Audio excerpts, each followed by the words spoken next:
Hi friends, welcome to simple vlog. இன்றைக்கி simple விலாகில் என்ன recipe பார்க்க போகிறோன்னா, ஒரு லஞ்ச் ரெசிபி தான் பார்க்க போகிறோம். இது அட்டகாசமான டிஃப்ரெண்ட்டான சுவையில் இந்த லஞ்ச் ரெசிபி இருக்கும். அதாவது தக்காளி லெமன் கலவை சாதம் தான் எப்படி செய்யலான்னு பார்க்க போகிறோம். டேஸ்ட் வந்து ரொம்பவே அல்டிமேட்டாக இருக்குங்க. புது சுவையிலும் இருக்கும். கண்டிப்பாக ட்ரை பண்ணி பாருங்கள். வாங்க அதை எப்படி செய்யலான்னு பார்க்கலாம்.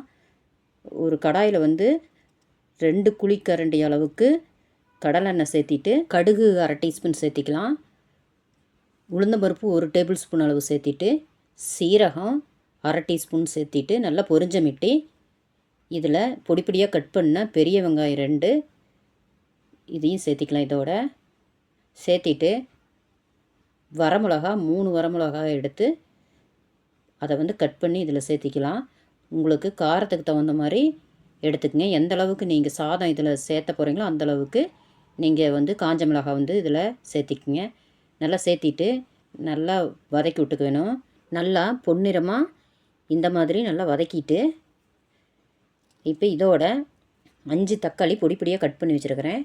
அதையும் இதோட சேர்த்திக்கலாம். தக்காளி சேர்த்திட்டு ஒரு நிமிஷம் மிக்ஸ் பண்ணிவிட்டு இதுக்கு தேவையான அளவு கல்லுப்பு சேர்த்திக்கலாம். கல்லுப்பு சேர்த்திட்டு நல்லா கலந்து விட்டுட்டு மூடி போட்டு 1 நிமிஷம் குக் பண்ணிக்கலாம்.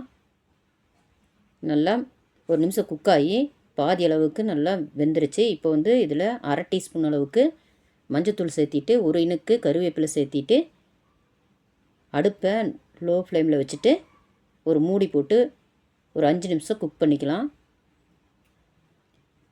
நல்லா 5 நிமிஷம் குக்காகி நல்லா தக்காளி எல்லாம் வெந்து மசிஞ்சு வந்துருச்சு.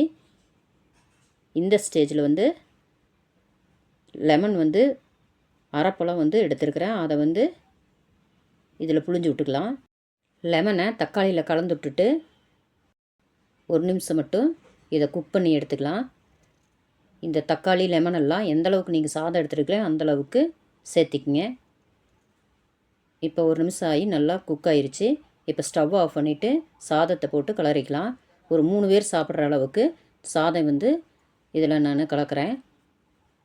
நல்லா சாதம் போட்டு எல்லாம் கலந்துட்டோம்னா சுவையான முறையில் டேஸ்டான டிஃப்ரெண்ட்டான சுவையில் தக்காளி லெமன் சாதம் வந்து ரெடி ஆயிரும். நீங்களும் வீடியோ முழுமையாக பார்த்துட்டு இந்த மாதிரி டேஸ்ட்டில் தக்காளி லெமன் கலவை சாதம் வந்து ட்ரை பண்ணி பாருங்கள். ரொம்பவே லஞ்சுக்கு வந்து அட்டகாசமான ரெசிபியாக இருக்கும். குயிக்காகவும் இது செஞ்சு கொடுத்துடலாம். டேஸ்ட்டும் அல்டிமேட்டாக இருக்கும். வீடியோவை முழுமையாக பாருங்கள். வீடியோவை பார்க்குறதுக்கு முன்னால் வீடியோவை லைக் பண்ணிவிட்டு சப்ஸ்கிரைப் பண்ணிவிட்டு அப்புறம் முழுசாக பாருங்கள். பார்த்துட்டு கண்டிப்பாக வீட்டில் இதே மாதிரி ட்ரை பண்ணி பாருங்கள்.